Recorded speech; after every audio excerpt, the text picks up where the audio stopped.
Hello everyone, Satyanarayan Tagore institute में सभी का स्वागत है। तो आज के इस लेक्चर में हम मौलिक अधिकारों से संबंधित एमसीक्यू क्वेश्चन करेंगे। ये एमसीक्यू क्वेश्चन मैं आपको घटनाचक्र से करा रहा हूँ। ये लेक्चर जो आपकी आगामी प्रीलिम्स परीक्षा है एमपीपीएससी प्रीलिम्स 2024 के लिए काफ़ी महत्वपूर्ण हो सकता है। तो यदि ये वीडियो आपको अच्छी लगे तो वीडियो को लाइक कीजिएगा, शेयर कीजिएगा, कमेंट कीजिएगा, साथ ही हमारे चैनल को सब्सक्राइब कीजिएगा। तो चलिए शुरू करते हैं। तो देखिए आज का आपका पहला क्वेश्चन जो है, ठीक है ना, मैंने आपको 1 से लेके 20 तक के क्वेश्चन पिछले लेक्चर में करा दिए थे। आप मौलिक अधिकारों का पिछला लेक्चर देखोगे एमसीक्यू का, तो उसमें आपको 20 तक के क्वेश्चन मिल जाएंगे। उसके आगे से क्वेश्चन हम आज कर रहे हैं। तो 21 नंबर का जो आज के लेक्चर का पहला क्वेश्चन है वो है, देखिए क्वेश्चन आपके सामने दिया हुआ है। संविधान के किन अनुच्छेदों के अनुसार ओबीसी अन्य पिछड़ा वर्ग को आरक्षण के प्रावधान किए गए हैं, ठीक है ना। तो आपको ये बताना है जो अदर बैकवर्ड क्लास ओबीसी जो है उसके लिए आरक्षण के लिए प्रावधान किस अनुच्छेद में किए गए हैं। आपको नीचे ऑप्शन दिए हुए हैं। तो ए नंबर का आपका ऑप्शन है अनुच्छेद 13(2) तथा अनुच्छेद 14। बी नंबर का ऑप्शन है अनुच्छेद 14 एवं 15। सी नंबर का ऑप्शन है अनुच्छेद 15(4) और अनुच्छेद 16(4). डी नंबर का आपका ऑप्शन है अनुच्छेद 17 एवं अनुच्छेद 18। तो करिए आंसर कि ओबीसी वर्ग जो है उसको आरक्षण का प्रावधान किस अनुच्छेद के तहत किया गया है। तो देखो इसका सही आंसर है सी, अनुच्छेद 15(4) और अनुच्छेद 16(4) के तहत क्या किया गया है, ओबीसी वर्ग को आरक्षण दिया गया है। ठीक है, थोड़ा सा हम डिस्कशन पढ़ लेते हैं तो आपको और पिक्चर क्लियर हो जाएगी कि बात क्या है। तो देखो, भारतीय संविधान के अनुच्छेद 15(4) तथा अनुच्छेद 16(4) के प्रावधानों के अनुसार ओबीसी अन्य पिछड़ा वर्ग के लिए राज्य की सेवाओं में आरक्षण के प्रावधान किए गए हैं। 103वें संविधान संशोधन अधिनियम 2019 द्वारा जोड़े गए अनुच्छेद खंडों 15(6) और अनुच्छेद 16(6) के माध्यम से आर्थिक रूप से दुर्बल वर्गों के लिए आरक्षण के प्रावधान किए गए हैं। ठीक है, समझ आप बात को। तो अनुच्छेद 15(4) और अनुच्छेद 16(4) जो है उसके अंतर्गत क्या किए गए हैं, आरक्षण दिया गया है ओबीसी वर्ग को। और जो 103वां संविधान संशोधन किया था उसके द्वारा जो एक नई श्रेणी बनी है, ठीक है ना, जिसको 10% आरक्षण मिला है, ईडब्ल्यूएस, जनरल कैटेगरी के जो वीक लोग हैं, जनरल कैटेगरी के जो इकोनॉमिकली वीक लोग हैं, इसका फुल फॉर्म ही होता है इकोनॉमिकली वीक सेक्शन, ठीक है ना, इकोनॉमिकली वीकर सेक्शन। ईडब्ल्यूएस का फुल फॉर्म होता है इकोनॉमिकली वीकर सेक्शन, समझ रहे। तो इसको 10% जो आरक्षण मिला है वो अनुच्छेद 15(6) और अनुच्छेद 16(6) के तहत मिला है। अनुच्छेद 15(6) और अनुच्छेद 16(6) को किस संवैधानिक संशोधन द्वारा जोड़ा गया है, इसको जोड़ा गया है 103वें संवैधानिक संशोधन के द्वारा 2019 में। समझ रहे बात को। फिर हम देखते हैं अगला क्वेश्चन। आपका क्वेश्चन है कि भारतीय संविधान के निम्नलिखित अनुच्छेदों में से कौन सा एक लोक नियोजन के विषय में भारत के सभी नागरिकों को अवसर की समानता की प्रत्याभूति प्रदान करता है। समझ रहे, अवसर की समानता किस अनुच्छेदों के तहत दी गई है या किस अनुच्छेद के तहत दी गई है। तो देखो आपके ऑप्शन है ए नंबर का अनुच्छेद 15, बी नंबर का अनुच्छेद 16(1) और अनुच्छेद 16(2), सी नंबर का आपका है अनुच्छेद 16(3), डी नंबर का अनुच्छेद 16(3), 4 तथा 5। समझ रहे आप बात को। तो आपको बताना है कि निम्नलिखित किस अनुच्छेद में लोक अवसर की समानता प्रदान की गई है। तो करिए आंसर। तो देखो इसका सही आंसर है बी नंबर का, ठीक है ना, अनुच्छेद 16(1) और अनुच्छेद 16(2). अनुच्छेद 16(1) और अनुच्छेद 16(2) के तहत क्या किया गया है, लोक नियोजन के विषय में भारत के सभी नागरिकों को अवसर की समानता प्रदान की गई है। थोड़ा सा डिस्कशन पढ़ते हैं हम। तो देखो आंसर क्या है, बी है, ठीक ना, 16(1) और 16(2). भारतीय संविधान के अनुच्छेद 16(1) और 16(2) के तहत राज्य के अधीन किसी भी पद पर नियोजन के विषय में भारत के सभी नागरिकों के लिए अवसर की समानता की प्रत्याभूति प्रदान की गई है। ठीक है, अब हम देखते हैं अगला क्वेश्चन। अगला क्वेश्चन आपका है कि भारतीय संविधान में जैसा निहित है निम्न में से कौन सा समानता के मौलिक अधिकार में सम्मिलित नहीं है। ठीक है ना, तो आपको बताना है कि जो आपको नीचे ऑप्शन दिए उनमें से कौन सा समानता के मौलिक अधिकार में सम्मिलित नहीं है। तो देखो आपके ऑप्शन है ए कानून की समक्ष समानता, बी सामाजिक समानता, सी अवसर की समानता या डी आर्थिक समानता। तो आपको ये बताना है कि निम्नलिखित में से कौन सा जो है समानता के मौलिक अधिकार में सम्मिलित नहीं है। तो करिए आंसर। तो देखो इसका सही आंसर है डी आर्थिक समानता। आर्थिक समानता की बात नहीं दी हुई है कहीं, बाकी सारी प्रकार की समानता है। ठीक है ना, तो आंसर क्या होगा, डी आर्थिक समानता जो है समानता के अधिकार के तहत नहीं दी गई है। देखो थोड़ा सा पढ़ लेते हैं हम डिस्क्रिप्शन में क्या लिखा है। कानून के समक्ष समानता अनुच्छेद 14 के तहत, सामाजिक समानता अनुच्छेद 15 के तहत तथा अवसर की समानता अनुच्छेद 16 के तहत समानता के मौलिक अधिकार में शामिल है, जबकि आर्थिक समानता इसमें शामिल नहीं है। ठीक है ना, तो आर्थिक समानता की बात समानता के अधिकार में कहीं भी नहीं की गई है। ऑप्शन डी आपका सही है, मतलब आर्थिक समानता नहीं है समानता के मौलिक अधिकार में शामिल। ठीक है, हम देखते हैं अगला क्वेश्चन। तो देखो आपका अगला क्वेश्चन है, क्वेश्चन इस प्रकार है, आपको एक कथन दिया है, एक कारण दिया है, फिर उसके बाद में नीचे आपको कई सारे ऑप्शन दिए, उसके अनुसार आपको बताना है। ठीक है ना, बहुत अच्छा क्वेश्चन है। तो देखो कथन ए में क्या लिखा है। कथन ए में लिखा है सामाजिक आर्थिक एवं राजनीतिक क्षेत्रों में समान आधार निर्मित करने के उद्देश्य से राज्य असमान लोगों के लिए भिन्न व्यवहार कर सकता है। ठीक है ना, समझने की कोशिश करो इस स्टेटमेंट को। ठीक है, कि सामाजिक आर्थिक एवं राजनीतिक क्षेत्रों में समान आधार निर्मित करने के लिए या निर्मित करने के उद्देश्य से राज्य असमान लोगों के लिए भिन्न व्यवहार कर सकता है। कारण लिखा है समान लोगों में विधि समान होगी और समान रूप से प्रशासित की जाएगी। समझ आप बात को। फिर नीचे दिए हुए हैं कुछ कूट। ठीक है ना, उसके अनुसार आपको बताना है कि सही कूट कह रहा हूँ सॉरी, नीचे कुछ आपको उत्तर दिए हुए हैं, बताना है आपको सही उत्तर कौन से है। तो देखो ए नंबर का ऑप्शन है ए सही है किंतु आर गलत है, बी नंबर का ऑप्शन है ए गलत है किंतु आर सही है, सी नंबर का ऑप्शन है ए और आर दोनों सही हैं किंतु ए का सही स्पष्टीकरण आर नहीं है, डी नंबर का ऑप्शन है ए और आर दोनों सही हैं और ए का सही स्पष्टीकरण आर है। ठीक है ना, अच्छे से देख लो एक बार। ठीक है, यूपीएससी में ये क्वेश्चन पूछा गया है। ठीक है, वीडियो को पॉज करो और पॉज करके इन दोनों को अच्छे से पढ़ो, फिर नीचे जो ऑप्शन दिए हैं उसके अनुसार उसको आंसर करने की कोशिश कीजिए। करिए आंसर। तो देखो इसका सही आंसर क्या है, डी है। ए और आर दोनों सही है और ए का सही स्पष्टीकरण आर है। समझ रहे, मतलब ए भी सही है और आर भी सही है। ठीक है, तो इसका आंसर क्या है, डी है। इसका हम थोड़ा सा डिस्कशन पढ़ते हैं तो आपको समझ में आ जाएगी चीज़ कि लिखा क्या था, क्या बात हो रही थी। ठीक है, तो देखो राज्य सामाजिक आर्थिक एवं राजनीतिक क्षेत्रों में समान आधार निर्मित करने के उद्देश्य से असमान लोगों अर्थात गरीबों, पिछड़ों, वंचितों आदि के लिए भिन्न व्यवहार कर सकता है। ठीक है ना, ये चीज़ लिखी थी यहाँ पर कि राज्य सामाजिक आर्थिक एवं राजनीतिक क्षेत्रों में समान आधार निर्मित करने के उद्देश्य से असमान लोग जो हैं, असमान लोग मतलब अर्थात गरीबों, पिछड़ों, वंचितों आदि के लिए क्या कर सकता है, भिन्न व्यवहार कर सकता है, अर्थात उनको विशेष सुविधा प्रदान कर सकता है। अनुच्छेद 16(4) तथा अनुच्छेद 15(4) के तहत राज्यों द्वारा ऐसे प्रावधान किए गए हैं। समझ आप बात को। हालांकि समान स्तर के लोगों के लिए विधि समान होगी और समान रूप से प्रशासित की जाएगी। ठीक है ना, अनुच्छेद 14 के तहत विधि के समक्ष समता की बात कही गई। इस प्रकार स्पष्ट है कि ए और आर, ठीक ना, ए और कारण आर दोनों सत्य हैं तथा ए का सही स्पष्टीकरण क्या है, आर है। आर या सही में, तो ये चीज़ लिखी हुई है।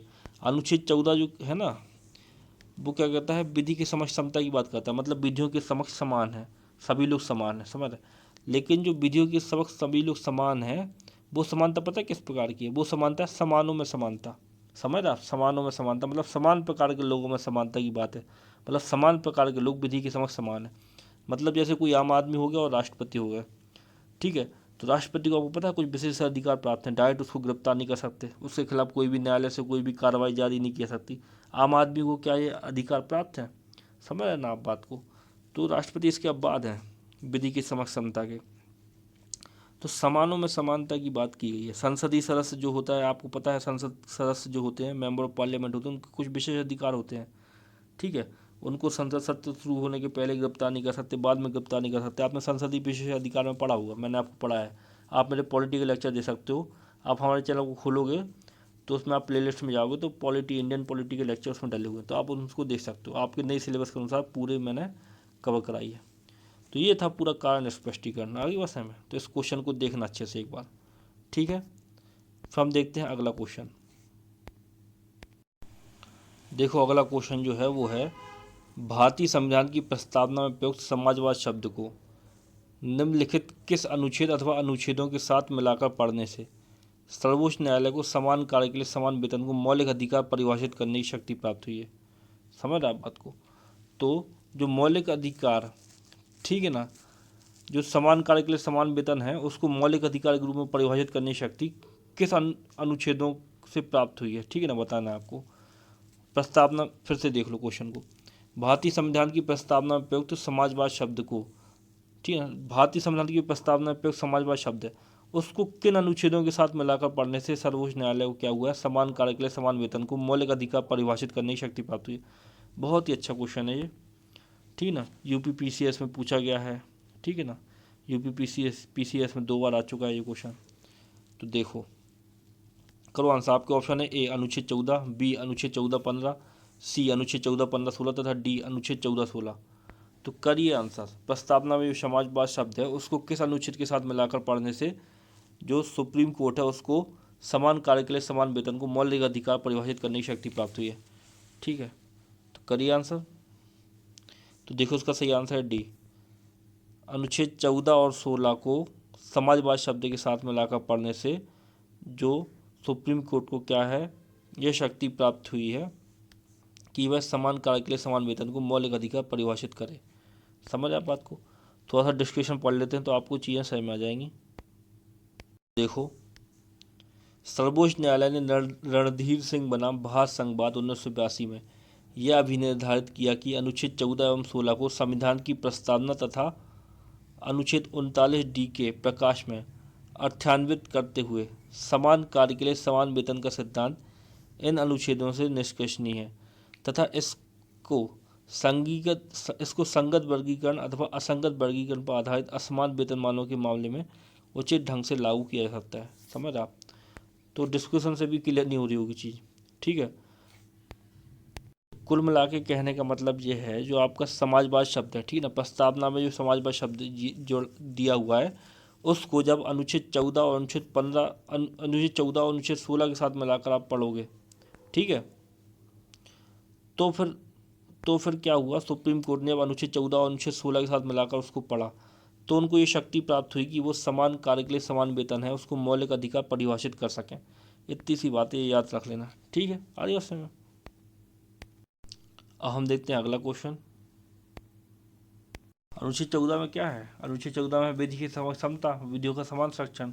अनुच्छेद 16 में लोक नियोजन के अवसर की समानता। समझ रहा बात को। तो ये सब है। तो अनुच्छेद 14 और 16 को मिलाकर जब पढ़ रहे हैं समाजवाद शब्द के साथ, सुप्रीम कोर्ट जब ऐसा कर रहा है तो उसको क्या हो रहा है, ये शक्ति प्राप्त हो रही है कि वो समान कार्य के लिए समान वेतन को क्या करे, मौलिक अधिकार के रूप में परिभाषित करे। आ गई, अब तो बात समझ में आ गई होगी, ठीक है। अब हम देखते हैं अगला क्वेश्चन। बहुत ही सिंपल क्वेश्चन है, बहुत ही साधारण सा क्वेश्चन है। संविधान के किस प्रावधान द्वारा अस्पष्टता का उन्मूलन किया गया है। तो बताना है कि संविधान का कौन सा प्रावधान है इसके द्वारा क्या किया गया, अस्पष्टता का उन्मूलन किया गया है, ठीक है। तो करिए आंसर। तो आपके ऑप्शन है ए अनुच्छेद 14, बी अनुच्छेद 21, सी अनुच्छेद 17 या डी अनुच्छेद 19। तो देखो उसका सही आंसर है सी नंबर का अनुच्छेद 17। अनुच्छेद 17 में लिखा हुआ है अस्पष्टता का अंत, ठीक है ना, छुआछूत भेदभाव का अंत, ठीक है। आर्टिकल 17 मूवी देखी आपने, तो वो आर्टिकल 17 जो मूवी है वो आर्टिकल 17 से ही प्रभावित है। आर्टिकल 17 एक मूल अधिकार है, ठीक है। डिस्कशन पढ़ लो थोड़ा सा। देखो संविधान का अनुच्छेद 17 द्वारा अस्पष्टता का उन्मूलन किया गया है। इस अनुच्छेद में कहा गया है कि अस्पष्टता का अंत किया जाता है और उसका किसी भी रूप में आचरण निष्क्रिय या निषिद्ध किया जाता है। अस्पष्टता से उपजी किसी भी निरयोग्यता को लागू करना अपराध होगा जो विधि के अनुसार दंडनीय होगा। SC/ST एक्ट बनाया गया है, सिविल अधिकार संरक्षण अधिनियम बनाए गए हैं आर्टिकल 17 को लागू करने के लिए। और ये है, ठीक है। तो आंसर सी है आर्टिकल 17। अब हम देखते हैं अगला क्वेश्चन। फिर से वैसी क्वेश्चन है कि भारतीय संविधान का कौन सा अनुच्छेद अस्पष्टता का उन्मूलन करता है और किसी भी रूप में इसके आचरण का निषेध करता है, ठीक है। तो आपके ऑप्शन देख लो आप। बी नंबर का आपका ऑप्शन जो है वो अनुच्छेद 17 है, ठीक है ना। ऊपर भी हम पढ़ के आ रहे हैं कि अनुच्छेद 17 है वो अस्पष्टता के अंत की बात करता है, ठीक है। हम देखते हैं अगला क्वेश्चन। से वैसी क्वेश्चन है कि निम्नलिखित में से किस अनुच्छेद के द्वारा अस्पष्टता की समाप्ति की व्यवस्था की गई है। डी नंबर का ऑप्शन सही है, अनुच्छेद 17 द्वारा अस्पष्टता के अंत की बात की गई है। डी नंबर का ऑप्शन आपका सही है। अगला क्वेश्चन देखते हैं, ठीक है। ये भी वैसे ही है, ठीक है ना, बस थोड़ा उन्होंने अस्पष्टता की जगह लिख दिया छुआछूत उन्मूलन। तो भारतीय संविधान का छुआछूत उन्मूलन से संबंधित अनुच्छेद कौन सा है। अस्पष्टता का मतलब समझ गए ना आप, अस्पष्टता का मतलब समझ गए। आर्टिकल 17 में अस्पष्टता की बात की गई, उसका मतलब होता है छुआछूत भेदभाव, इन सब चीज़ों का अंत, ठीक है ना, जातिवाद, ठीक है।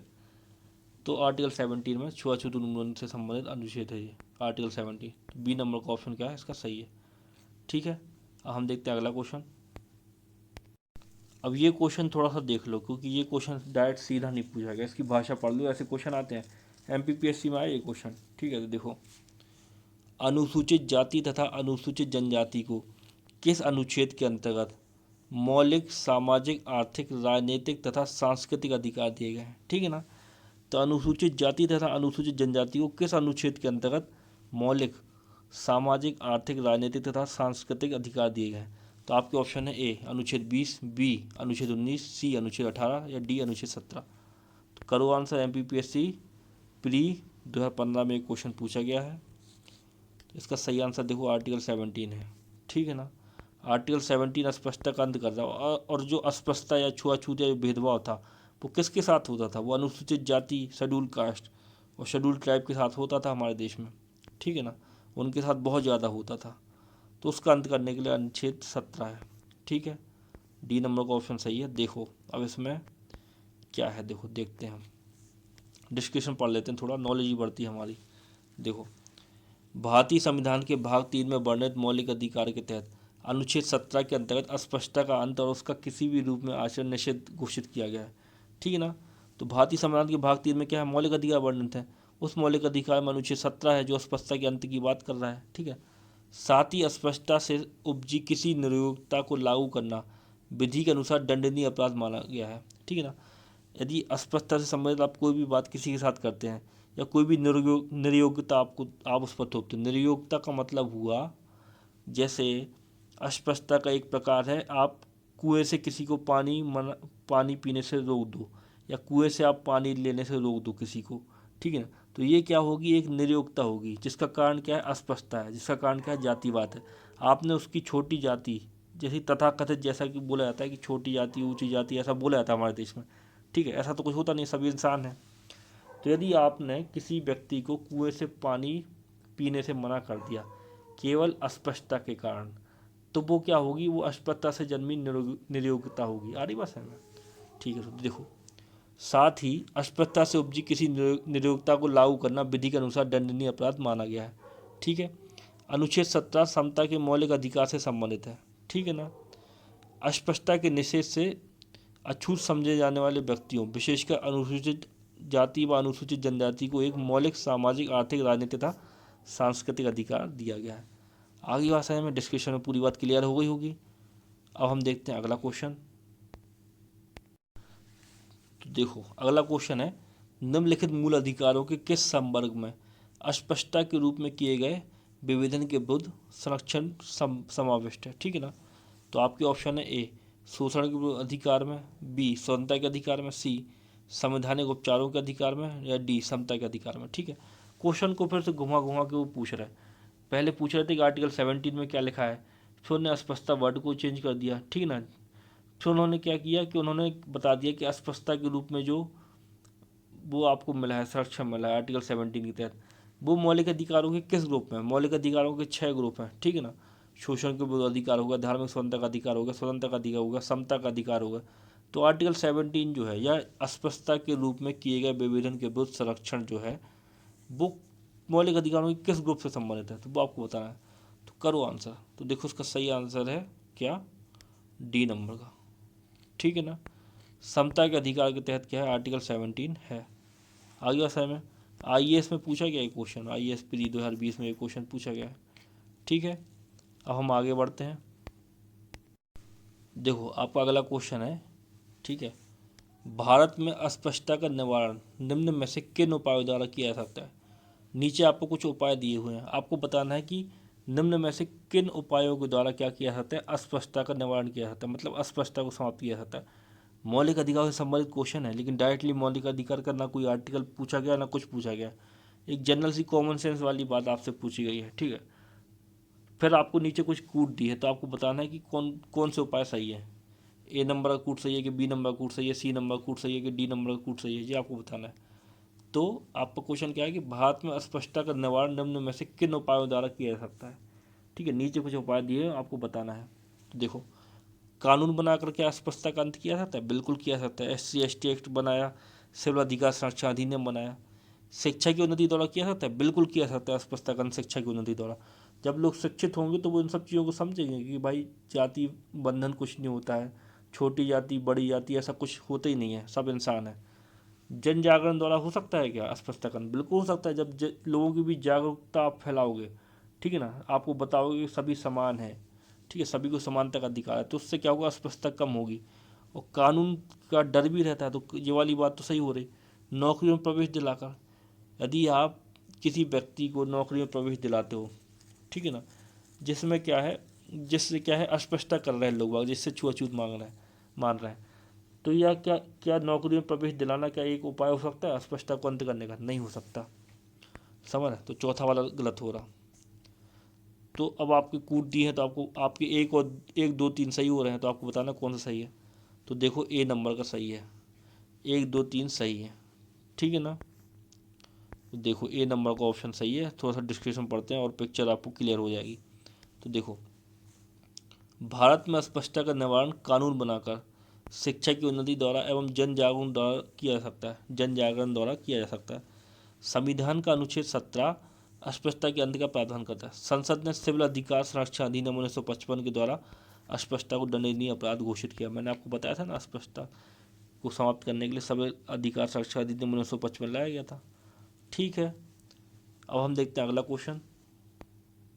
देखो आपका क्वेश्चन है, निम्नलिखित दो कथन हैं जिसमें से एक कथन ए तथा दूसरे को कारण आर कहा गया है, ठीक है ना। तब आपको कथन ए और कथन आर को पढ़ना है और फिर नीचे आपको कुछ कूट दिए हैं, उनके अनुसार आपको क्या करना है, आंसर करना है। तो आपका कथन ए जो है वो लिखा हुआ है कि अस्पष्टता संरचनात्मक हिंसा का सबसे खराब स्वरूप है, ठीक ना। अस्पष्टता क्या है, संरचनात्मक हिंसा का सबसे खराब स्वरूप है, ये कथन हो गया आपका। फिर देखो आर जो आपका कारण है, कारण को देख लो। अस्पष्टता के चलन का आधार धार्मिक स्वीकृति है। उपरोक्त कथनों पर विचार कीजिए तथा नीचे दिए गए कूट से सही उत्तर का चयन कीजिए। कि अस्पष्टता के जो चलन का आधार है वो धार्मिक स्वीकृति है, तो आप जो आपका ऊपर वाला आपका होगा कथन और नीचे वाला होगा कारण आर। अब आपको सही उत्तर का चयन करना है। नीचे कुछ कूट दिए हैं तो कूट देख लो। देखो, ए और आर दोनों सत्य हैं तथा आर ए की सही व्याख्या करता है, ठीक ना। ए और आर क्या है, दोनों सत्य हैं और आर ए की क्या कर रहा है, सही व्याख्या कर रहा है। बी नंबर का आपका ऑप्शन है ए और आर दोनों सत्य हैं परंतु आर ए की सही व्याख्या नहीं करता। सी नंबर का ऑप्शन है ए सत्य है परंतु आर गलत है। डी नंबर का ऑप्शन है ए गलत है परंतु आर सत्य है, ठीक है। तो आपको आंसर करना है, तो करिए आंसर। तो देखो इसका सही आंसर जो हो रहा है वो हो रहा है ए नंबर का। ए और आर दोनों सत्य हैं तथा आर ए की सही व्याख्या करता है, ठीक है। अब देख लो कथन एक बार फिर से देख लो कि अस्पष्टता संरचनात्मक हिंसा का सबसे खराब स्वरूप है। वो कारण जो था उसका वो था अस्पष्टता के चलन का आधार धार्मिक स्वीकृति है, ठीक है ना। ए और आर दोनों को सही माना है और आर को ए की सही व्याख्या करता है, ये बोला है, ठीक ना। आर ए की सही व्याख्या करता है, तो ए नंबर का कूट आपका सही है, ठीक है। थोड़ा सा डिस्कशन पढ़ लेते हैं तो और क्लियर हो जाएगी बात आपको। तो देखो पढ़ते हैं हम। सृजनात्मक हिंसा से तात्पर्य ऐसे सुनियोजित तरीके से है जिनके जरिए सामाजिक ढांचा किसी समाज में व्यक्तियों को हानि पहुंचाता है, ठीक ना। सृजनात्मक हिंसा का पहले उन्होंने मतलब बता दिया क्या होता है। सृजनात्मक हिंसा का मतलब होता है ऐसा सुनियोजित तरीका जिनके जरिए सामाजिक ढांचा किसी समाज में व्यक्तियों को हानि पहुंचाता है और इन्हें अवसरों से वंचित करता है, ठीक ना। अवसरों से वंचित करते हैं छुआछूत के द्वारा, ठीक है। संरचनात्मक हिंसा आमतौर पर जोहान गाल्टुंग के अनुसार वर्णित एक शब्द है जिसे उन्होंने हिंसा शांति और अनुसंधान नामक लेख में प्रस्तुत किया है। संरचनात्मक हिंसा के कुछ उदाहरण इस प्रकार हैं। अब देखो संरचनात्मक हिंसा है क्या।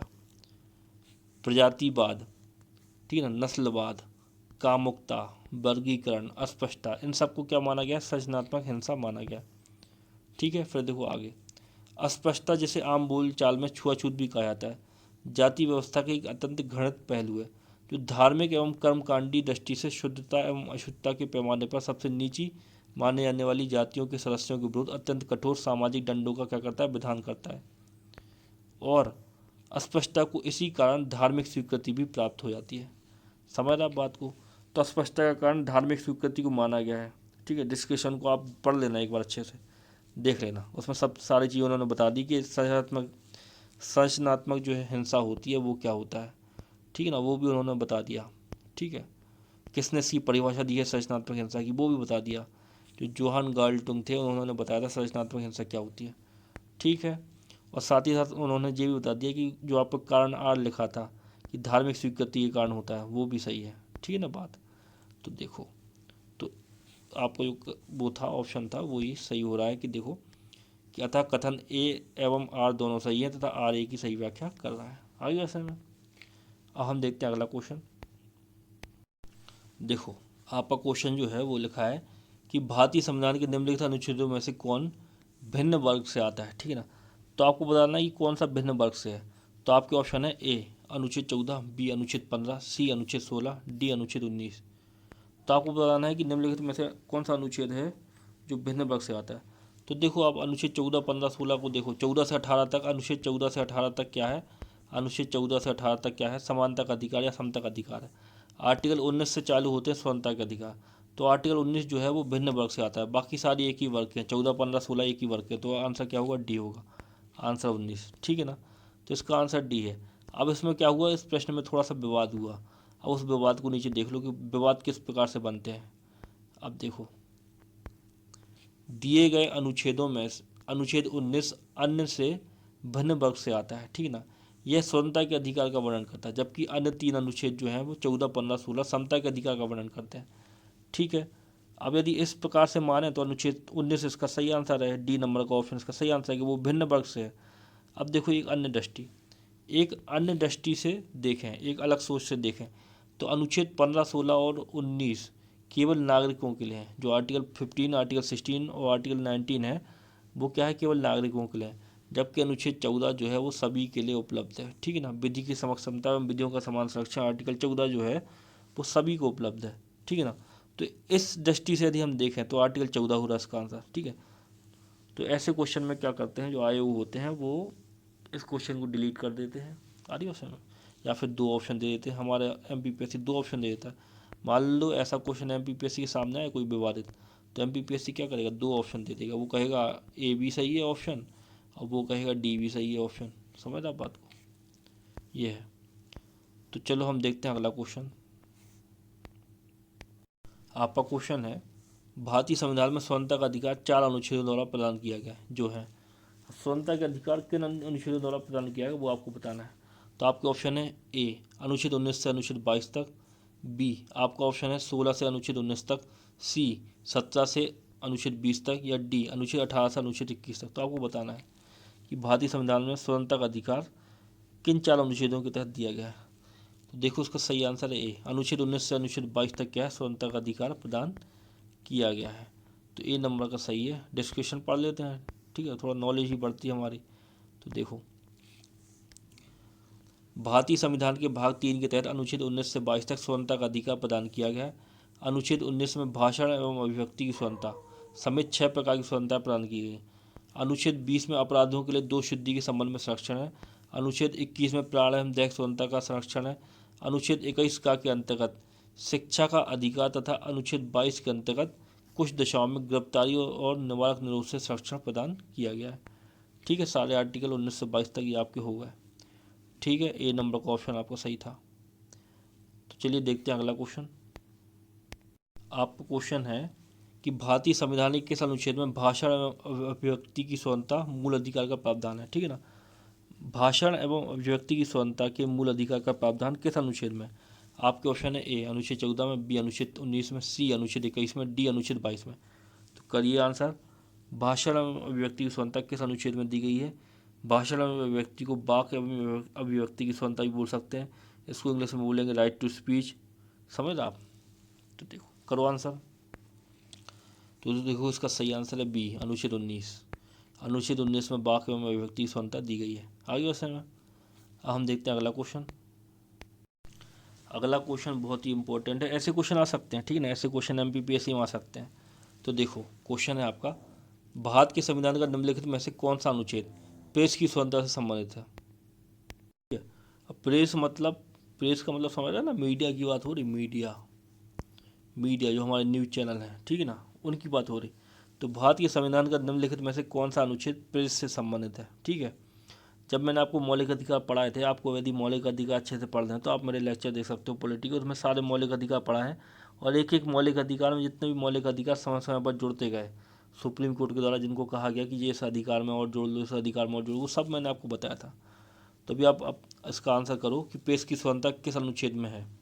ऑप्शन है ए अनुच्छेद 19 में, बी अनुच्छेद 20 में, सी अनुच्छेद 21 में, डी अनुच्छेद 22 में। तो करिए आंसर। तो देखो इसका सही आंसर है अनुच्छेद 19। ठीक है ना, अनुच्छेद 19 में क्या है, प्रेस की स्वतंत्रता प्रदान की गई है। तो देखो अब देखते हैं हम, संविधान में प्रत्यक्ष रूप से प्रेस की स्वतंत्रता का उल्लेख नहीं है, किंतु अनुच्छेद 19(1) का अनुच्छेद 19(1) के अंतर्गत वर्णित वाक स्वतंत्रता और अभिव्यक्ति की स्वतंत्रता के अधिकार में न्यायालय द्वारा इसको निहित माना गया है। समझ रहे आप बात को। प्रत्यक्ष रूप से कहीं नहीं लिखा मौलिक अधिकारों में कि प्रेस की स्वतंत्रता या मीडिया की स्वतंत्रता है, वो अनुच्छेद 19 में। लेकिन अनुच्छेद 19(1) का में क्या है, वाक एवं अभिव्यक्ति की स्वतंत्रता है। उसी के अंतर वाक एवं अभिव्यक्ति की स्वतंत्रता के अंतर्गत ही, मतलब राइट टू स्पीच के अंतर्गत ही प्रेस की स्वतंत्रता को सुप्रीम कोर्ट ने ऐसा माना है कि प्रेस की स्वतंत्रता इसी के अंतर निहित है। आगे बात है में हम देखते हैं अगला क्वेश्चन। फिर से वैसे ही क्वेश्चन है कि भारतीय संविधान का कौन सा अनुच्छेद प्रेस की स्वतंत्रता को आश्वासित करता है। प्रेस की स्वतंत्रता किस अनुच्छेद में दी गई, वो भी ऊपर पढ़ के आ रहा है हम। तो इसका सही आंसर क्या होगा, बी अनुच्छेद 19 में दी गई है। ठीक है ना, हम देखते हैं अगला क्वेश्चन। वैसे ही क्वेश्चन है ये वाला भी। ठीक है कि भारत का संविधान स्पष्ट प्रेस की आज़ादी की व्यवस्था नहीं करता। प्रेस की आज़ादी की स्पष्ट व्यवस्था नहीं है, किंतु यह आज़ादी अंतर्निहित है किस अनुच्छेद में। तो अनुच्छेद आपसे पूछ लिया। अब आर्टिकल 19 में तो है प्रेस की स्वतंत्रता, जनरली क्वेश्चन आएगा तो आर्टिकल 19 के तहत किस प्रेस की स्वतंत्रता दी हुई है। अब उसमें भी स्पेसिफिक पूछ लिया कि आर्टिकल 19 में भी किस आर्टिकल में। आर्टिकल 19 में 6 प्रकार की स्वतंत्रता है, article 19(1) A B C D ये सब करके। ठीक है, तो इसमें भी आपसे पूछा गया। तो आपका ऑप्शन है ए अनुच्छेद 19(1) A में, अनुच्छेद 19(1) B में, सी नंबर का ऑप्शन अनुच्छेद 19(1) C में, डी नंबर का ऑप्शन अनुच्छेद 19(1) D में। तो करो आंसर, प्रेस की स्वतंत्रता किस अनुच्छेद में है। तो देखो इसका सही आंसर होगा ए अनुच्छेद 19(1) A में क्या है, प्रेस की स्वतंत्रता का उल्लेख किया गया है। तो आंसर क्या हो गया, ए। ठीक है, अब हम देखते हैं अगला क्वेश्चन। तो देखो क्वेश्चन, भारत में समाचार पत्रों का स्वातंत्र्य। ठीक है ना, अब ऑप्शन दिए हैं नीचे। ए नंबर का ऑप्शन है संविधान का अनुच्छेद 19(1) में विशेष रूप से उपबंधित है। संविधान के अनुच्छेद 19(1) में प्रत्ययभूत अभिव्यक्ति के व्यापक स्वातंत्र्य में निहित है। ठीक है, तो देखो यहीं पे आंसर कर देते हैं हम और दो ऑप्शन को देखे बिना। तो आंसर ए है इसका कि जो समाचार पत्र मतलब प्रेस मतलब मीडिया, प्रेस मतलब मीडिया एक ही चीज़ है ये सब। समझ रहे। तो संविधान का अनुच्छेद 19(1) में विशेष रूप से उपबंधित है क्या, समाचार पत्रों की स्वतंत्रता। ठीक है, तो ए नंबर का ऑप्शन आपका सही है। अन्य दो ऑप्शन भी आपको दिखाई देता हूँ मैं। दो ऑप्शन ये हैं, ठीक है, कि संविधान के 361 का में वर्णित है, या देश में विधि के शासन के प्रवर्तन से ही उद्भूत होता है। ये सब क्वेश्चन ऐसा था। ठीक ना, तो आंसर क्या था इसका, ये आर्टिकल 19(1) के तहत प्रेस मीडिया की स्वतंत्रता दी हुई है। ठीक है, अब हम देखते हैं अगला क्वेश्चन। बढ़िया क्वेश्चन है, देखो।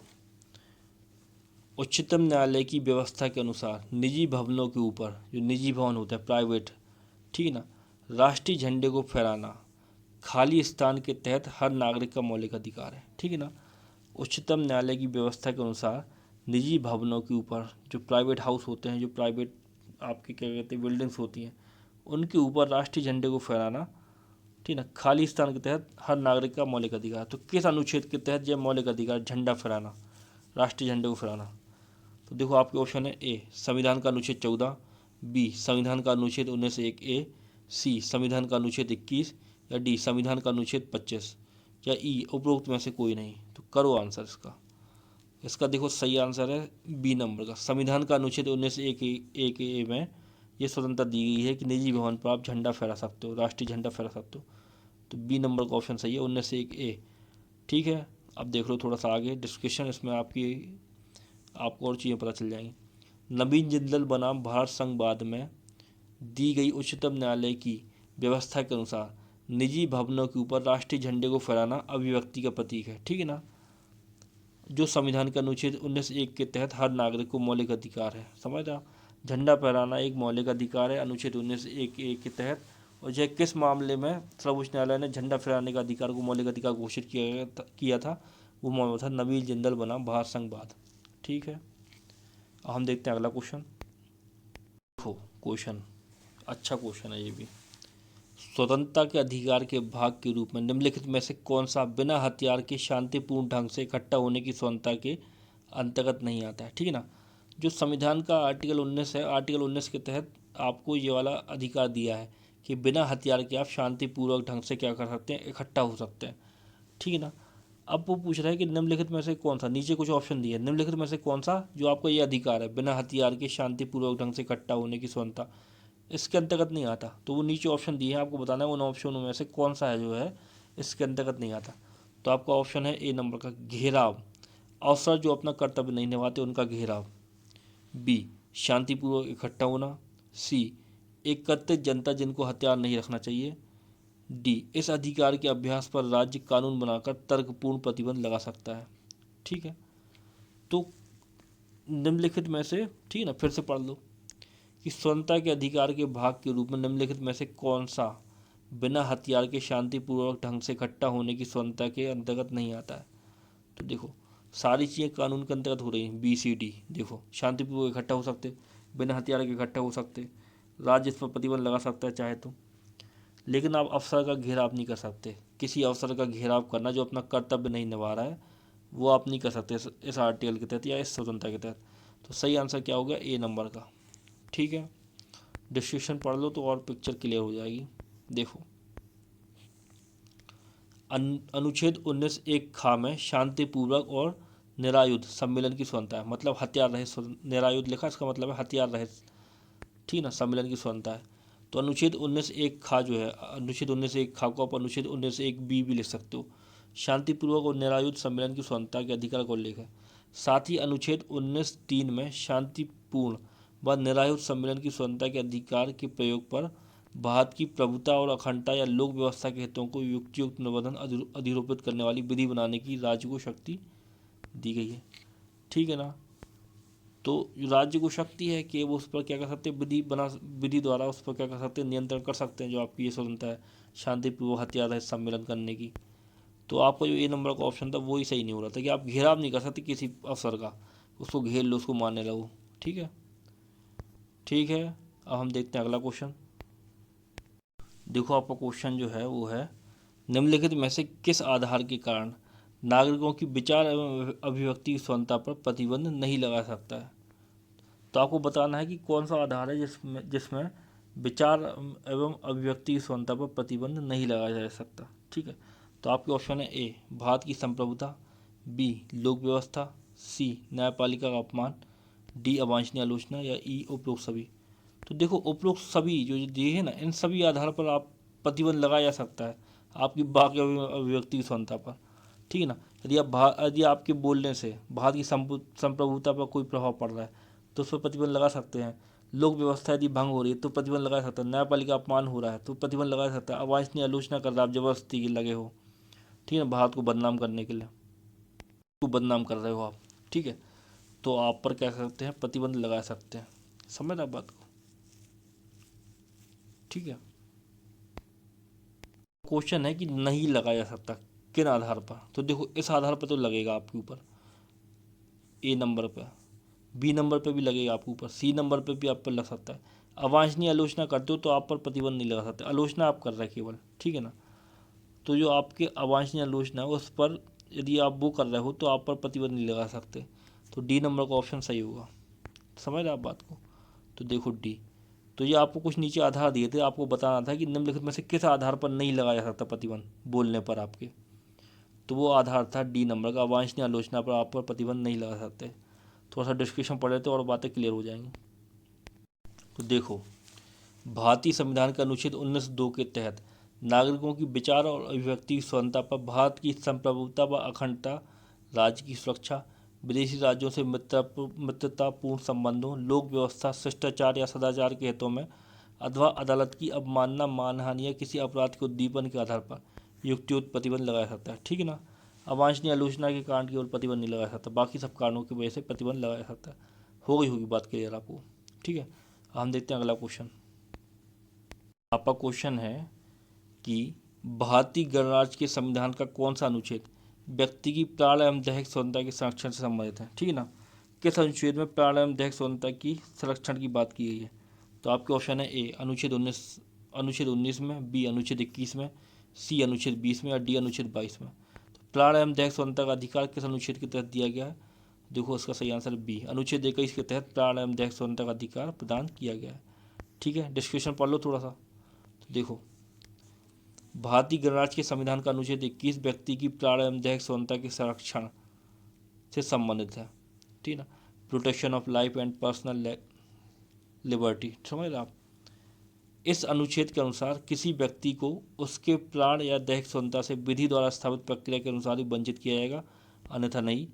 अनुच्छेद 19 वाक स्वतंत्र यानी वाक एवं व्यक्ति की स्वतंत्रता आदि विषयक कुछ अधिकारों का संरक्षण।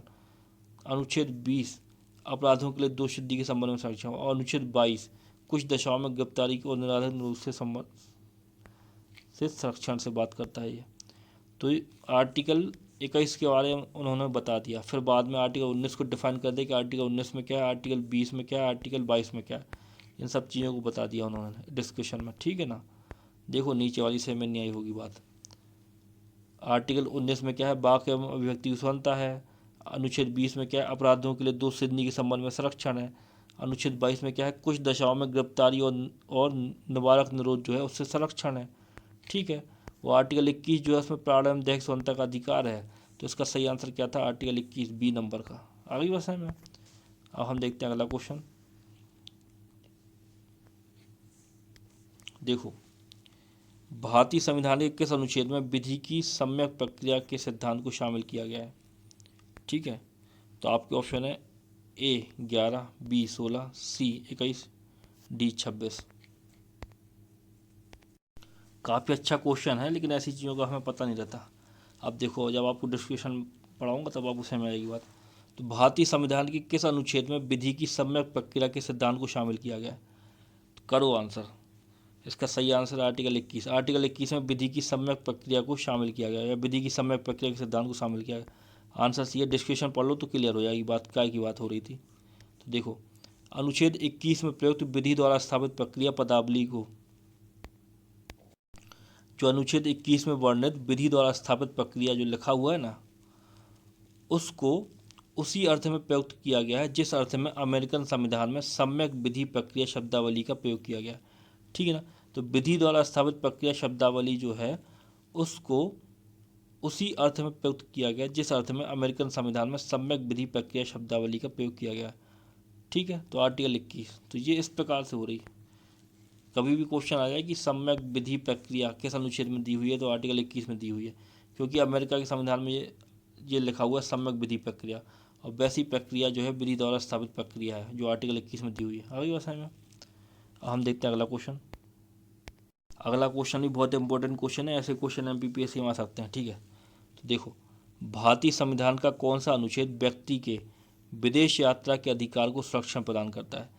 तो भारतीय संविधान का भाई कौन सा अनुच्छेद है जो व्यक्ति की विदेश यात्रा के अधिकार को क्या कर रहा है? संरक्षण प्रदान कर रहा है। आपके ऑप्शन है A article 14, B article 19, C article 21, या डी कोई नहीं। तो विदेश यात्रा का जो अधिकार आपका है वो किस अनुच्छेद के तहत मौलिक अधिकार है? करो आंसर। तो इसका सही आंसर है सी आर्टिकल 21 के तहत। आर्टिकल 21 में लिखा है प्राण एवं दैहिक स्वतंत्रता का अधिकार, उसी के तहत आपको विदेश जाने का अधिकार भी प्रदान किया गया है।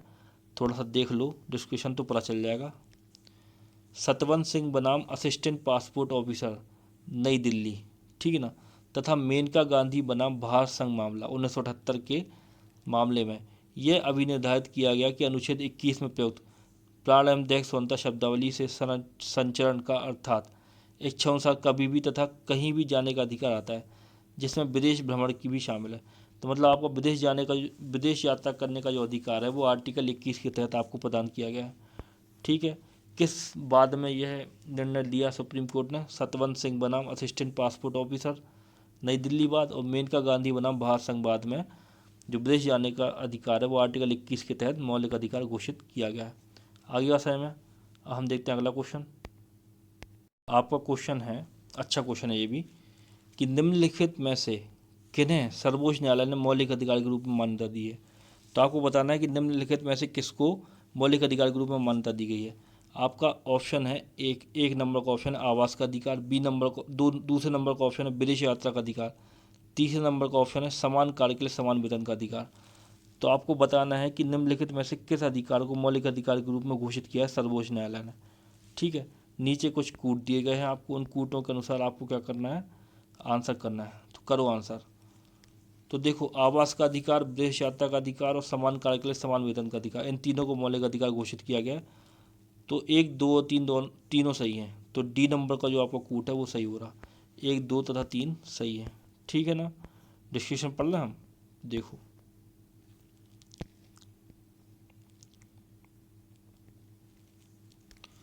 चमेली सिंह बनाम उत्तर प्रदेश राज्य बाद में दिए गए निर्णय के अनुसार आश्रय का अधिकार मतलब आवास का अधिकार अनुच्छेद 21 के अंतर्गत मूल अधिकार है। ठीक है, न्यायालय के अनुसार इसमें वह घर शामिल है जहां वह गरिमापूर्ण जीवन जी सके। फिर देखो, सतवंत सिंह बनाम असिस्टेंट पासपोर्ट ऑफिसर नई दिल्ली तथा मेनका गांधी बनाम भारत संघ बाद में दिए गए निर्णय के अनुसार विदेश यात्रा का अधिकार आर्टिकल 21 के अंतर्गत मूल अधिकार है। ठीक है, फिर देखो आगे, समान कार्य के लिए समान वेतन यद्यपि संविधान के अनुच्छेद 39 घ में क्या है, एक डीपीएसपी है, नीति निर्देशक तत्व। संविधान का अनुच्छेद 39 घ के तहत राज्य के नीति निर्देशक तत्वों का भाग है। तथापि रणधीर सिंह बनाम भारत संघ मामला 1982 बाद में सर्वोच्च न्यायालय ने यह निर्धारित किया कि संविधान की प्रस्तावना और अनुच्छेद 39 घ के आलोक में अनुच्छेद 14-16 को पढ़ने से समान कार्य के लिए समान वेतन का सिद्धांत प्राप्त हुआ है। ठीक है ना, तो समान कार्य के लिए समान वेतन भी मौलिक अधिकार घोषित किया है, समझ रहे सुप्रीम कोर्ट ने। फिर देखो आगे, उत्तर प्रदेश लोक सेवा आयोग ने अपनी कई प्रारंभिक परीक्षाओं में पूछे गए प्रश्नों में समान कार्य के लिए समान वेतन को उपयुक्त उपबंधों के तहत सर्वोच्च न्यायालय द्वारा परिभाषित या निगमित मौलिक अधिकार माना है। अतः इस प्रश्न का समुचित उत्तर विकल्प डी होगा। समझ रहे, तो इसको भी मौलिक अधिकार माना है। समझ रहे आप बात को, सर्वोच्च न्यायालय समान कार्य के लिए समान वेतन को। तो आज का लास्ट क्वेश्चन हम देख लेते हैं, लास्ट क्वेश्चन जो आपका है, तो चलिए उसको देखते हैं। तो आपका क्वेश्चन है, बहुत ही अच्छा क्वेश्चन है। देखो, निम्नलिखित अधिकारों में से कौन सा अधिकार अनुच्छेद 19(1) डी को अनुच्छेद 21 से मिलाकर पढ़ने पर प्राप्त हुआ है। ठीक है ना, निम्नलिखित अधिकारों में से कौन सा अधिकार अनुच्छेद 19(1) डी को अनुच्छेद 21 से मिलाकर पढ़ने पर प्राप्त होता है। ठीक है, तो आपके ऑप्शन है ए विदेश यात्रा का अधिकार, आपका ऑप्शन है बी शरण पाने का अधिकार, आपका ऑप्शन है सी एकांतता का अधिकार, या आपका ऑप्शन है डी सूचना प्राप्त करने का अधिकार। तो निम्नलिखित में से कौन सा अधिकार है जो अनुच्छेद 19(1) डी को अनुच्छेद 21 से मिलाकर पढ़ने पर प्राप्त होता है? तो इसका आंसर करना है, तो करो आंसर। देखो, इसका सही आंसर है क्या, सी नंबर का। जो आपका एकांतता का अधिकार है वो अनुच्छेद 19(1) डी को अनुच्छेद 21 से मिलाकर पढ़ने पर प्राप्त होता है। डिस्कशन पढ़ लेते हैं और पिक्चर क्लियर हो जाएगी। तो देखो डिस्कशन, इन चारों में से किसी भी अधिकार का उल्लेख अलग से अथवा स्पष्टतः मूल अधिकारों में नहीं हुआ है, किंतु उच्चतम न्यायालय ने अपने सृजनात्मक निर्वचन द्वारा, मतलब जो संविधान का निर्वचन करता है ना उच्चतम न्यायालय, उसके द्वारा इन चारों अधिकारों को मूल अधिकारों में अंतर्निहित माना है। विशेषकर अनुच्छेद 21 के प्राण और दैहिक स्वतंत्रता के संरक्षण के अधिकार के अंदर इन चारों अधिकारों को भी विभिन्न निर्णयों के द्वारा शामिल किया गया है। थोड़ा सा आगे देखते हैं। गोविंद बनाम मध्य प्रदेश राज्य बाद 1975 तथा मलक सिंह एवं अन्य बनाम पंजाब एवं हरियाणा बाद 1980 आदि में सर्वोच्च न्यायालय द्वारा यह अभिनिर्धारित किया गया कि संविधान के अनुच्छेद 19(1) डी भारत के राज्य क्षेत्र में सर्वत्र अबाध रूप से संचरण का अधिकार। संविधान के अनुच्छेद 19(1) डी में क्या है, भारत के राज्य क्षेत्र में सर्वत्र अबाध संचरण का अधिकार है, को अनुच्छेद 21 यानी जीवन का अधिकार से मिलाकर पढ़ने पर एकांतता या निजता का अधिकार राइट टू प्राइवेसी प्राप्त होता है। ठीक है, उल्लेखनीय है कि जस्टिस के.एस. पुट्टास्वामी बनाम भारत संघ बाद में भी अगस्त 2017 में सर्वोच्च न्यायालय की 9 सदस्यीय संविधान पीठ ने निजता के अधिकार राइट टू प्राइवेसी को संविधान के अनुच्छेद 21 में अंतर्निहित तथा संविधान के भाग 3 द्वारा गारंटीकृत स्वतंत्रताओं का भाग मानते हुए इसे स्पष्टता संवैधानिक संरक्षण प्रदान किया है। उच्चतम न्यायालय ने विकल्पों में दिए गए उपयुक्त 4 अधिकारों के अतिरिक्त अन्य अनेक अधिकारों को भी अपने विभिन्न निर्णयों में अनुच्छेद 21 के अंतर्गत माना है। इनमें से कुछ प्रमुख ये हैं, ठीक है ना। तो आर्टिकल 21 और आर्टिकल 19 से एक डी के मिलने से कौन सा अधिकार आ रहा था, आपका निजता का अधिकार आ रहा था, ठीक है। अब उसकी पूरी कहानी हमने पढ़ ली, आप पॉज कर करके वीडियो को फिर से पढ़ लेना एक बार। अब आप देख लो आर्टिकल 21 के अंतर्गत और कौन कौन से अधिकार शामिल किए गए। तो देखो आर्टिकल 21 के अंतर्गत सर्वोच्च न्यायालय ने समय समय पर कौन कौन से अधिकार शामिल किए, उन सबको हम पढ़ लेते हैं। तो अच्छे पर्यावरण का अधिकार आर्टिकल 21 के अंतर्गत आपको प्रदान किया गया। आर्टिकल 21 है प्रारंभ दैहिक स्वतंत्रता का अधिकार। शीघ्र विचारण का अधिकार, मतलब कोई भी केस आपका कोर्ट में जाता है तो उसका शीघ्र विचारण हो, ये अधिकार भी आर्टिकल 21 के तहत दिया है। वैधिक सहायता का अधिकार, ये भी आर्टिकल 21 के तहत है। एकांत कारावास के विरुद्ध अधिकार, मतलब अकेले में कारावास का जो अधिकार है आपको, वो भी आर्टिकल 21 के तहत दिया है। पैरों में डंडा बेड़ी डालने के विरुद्ध अधिकार, पैरों में यदि आप जेल में जाते हो तो आपने देखा होगा बड़ी बड़ी, ठीक है ना, गोल गोल एक सर्कल से आपको डाल देते हैं, उसको बोलते हैं डंडा बेड़ी, हाथों में जंजीरें लगा देते हैं, तो उसके विरुद्ध भी अधिकार है आपको आर्टिकल 21 के तहत। फांसी में विलम्ब के विरुद्ध अधिकार, यदि फांसी आपको दी हुई है उसमें विलम्ब हो रहा है तो उसके विरुद्ध अधिकार भी आपको है।